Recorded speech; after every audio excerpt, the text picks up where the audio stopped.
So I'm feeling a bit beat up after yesterday's session. Hamstrings are very sore. Upper back is very sore from the snatch grip deadlifts. They're really feeling that on the upper back. Legs aren't too bad, and I'm not that fatigued because the volume was pretty low, but the intensity was high. But I can usually handle that fine. So I wasn't sure what to do today. I'm really mainly training out of boredom, if I'm being honest. My wife's out with one of my daughters shopping. My other daughter's out with a friend. My son's engrossed in his football manager game. I've took the dog out twice. So I didn't know what to do. I was going to come in and do a very light deadlift, but I thought, let's just get a bit of a sweat on. Let's see where my conditioning's at. Because I like doing conditioning. I like the feeling after. I like that quiet mind. It gives you a quiet mind, does conditioning. It gives you a really good feeling after, doesn't it? And I haven't done any now since the end of Feb. And I was very fit at the end of Feb.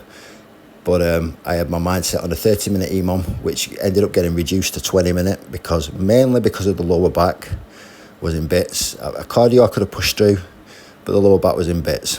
So I decided to combine a compound lift, obviously a deadlift, with a few other exercises, working on the EMOM principle.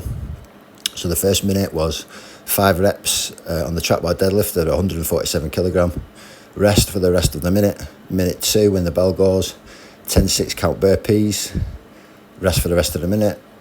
Minute 3 when the bell goes, 15 kettlebell swings with a 24 kilogram. Minute 4 was 7 snatches aside with the 16 kilogram kettlebells, and then the minute 5 was 12 weighted electors, which are like a crunch variation with the 10 kilogram plate. I wanted to do 6 rounds. After the third round, I knew that my back was just seizing up. I was really struggling with the snatches. I even had to, I've only filmed 2 of the rounds here, but on the 4th round, I took a plate off the trap bar deadlift. So I ended up just doing a set of 5 with 107. See, the trap bar weighs 27 kilograms. So with 3 plates on it, it's 147. I took 2 20s off for the last set. So that was just 107. So it ended up being 15 reps in total at 147 and 5 at 107. 40 burpees, 60 swings, 56 snatches and 48 electors. But again, it was more of a gauge to see where my conditioning's at. And yeah, it's not where I want it to be. But obviously, if I've just spent 10, 11 weeks trying to put weight on, just lifting heavy, but I'll get it back. And it's G'd me up, give me a boost really, because now I can't wait in 3 weeks to get back on the conditioning. It's like the mind and body are in conflict, aren't they, a lot? The mind and the body, when they work together, it's fine, but I like to use the analogy, they're like a married couple. They're like an old married couple. You know, they love each other, but they don't half piss each other off sometimes. You know, the mind is like a nagging wife, isn't it? And the husband, the body's like a downtrodden husband. The mind's always got jobs for the body, and it always wants the body to do shit. It's always got plans, hasn't it? It's like, right, today I want you to deadlift 220 kilograms, then I want you to take 20 kilograms off and do a set of 5 with 200. And the body's like, don't know, man, I've not had much sleep. Then the mind's like, well, I've been planning this all day. Come on, I want you to do it. Don't do it. If you don't do it, I'm going to fall out with you. So then the body tries it, and it can't quite complete the task what the mind set it. And then the mind gets all sulky, doesn't it?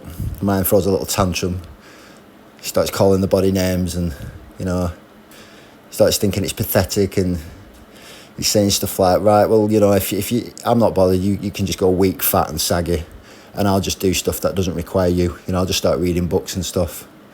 And it's that little conflict between the mind and the body. Sometimes the mind's willing and the body isn't, but occasionally, you know, the mind just wants to take it easy, but the body's feeling great. You know, the mind just wants to do a quick single at 70%, but the body starts warming up, and it's like, no, come on, man, we can get a PB here today. But the mind's like, no, you know, let's just take it easy. I want to save myself for Saturday. You know, and then the body's like, whoa, come on. So the body and mind, they conflict sometimes. When they work together, that's when you get your best sessions. But that doesn't often happen, does it? One of them is usually a bit off the boil, shall we say. But yeah, today it was a case of like the mind wanted to do it and the body just didn't want to. You know, the mind's like, I want to do 6 rounds of this. but the lower back was like, not happening, pal, not happening. But it was good. I feel good now, just doing this voiceover. I feel a bit refreshed in the head, and it's like I said, it's got me. I've got a bee in my bonnet now for conditioning. So tomorrow, I don't know how I'm going to feel. I don't think I'm going to go for the PB on the conventional tomorrow. I think I might wait till the end of next week or some point during the week. But then my 3 goals for the next 3 weeks are PB conventional deadlift, maybe 230 snatch grip deadlift or beyond, and I might even have a little go at a 600 pound sumo pull at the gym, just for fun. At the end of the 3 week, we'll see. But that's my plans.